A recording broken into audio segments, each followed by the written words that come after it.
So welcome to the Viewrail Stay-at-Home DIY series. My name is CJ and I'm going to continue showing you what it looks like to install your express cable railing system. This is just a reminder to stay home.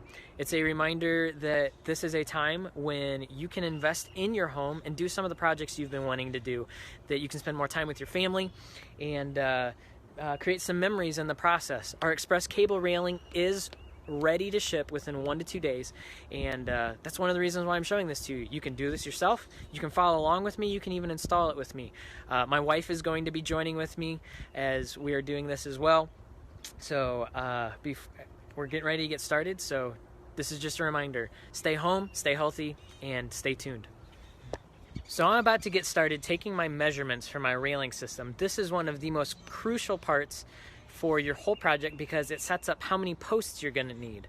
When it comes to cable railing, you can only go in about 4-foot intervals at a maximum before you need another post. So taking into account how much railing I have is going to let me know how many posts I'm going to need for my entire system. So here I am. I'm going to start with what's going to be, this is going to be where my tension post starts, and then it's going to come down along here. There's probably going to be some line posts that are going to be here, and this is going to be where it terminates. That's going to be where my end kit is. And then as you can see, it actually steps down. There's this yellow line right here. It was put in as a caution step.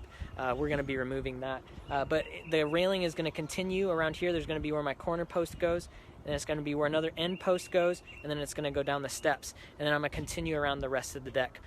Next step after taking measurements is evaluating existing structures. I know how much product I need. I know where I need it. Now I need to determine if the infrastructure I have is good enough to support it.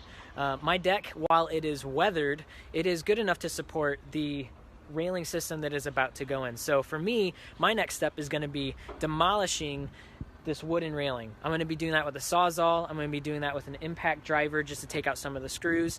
And I'm also going to be wearing protective eye gear as well as some earphones. You want to make sure that you're staying safe while you're doing your projects at home.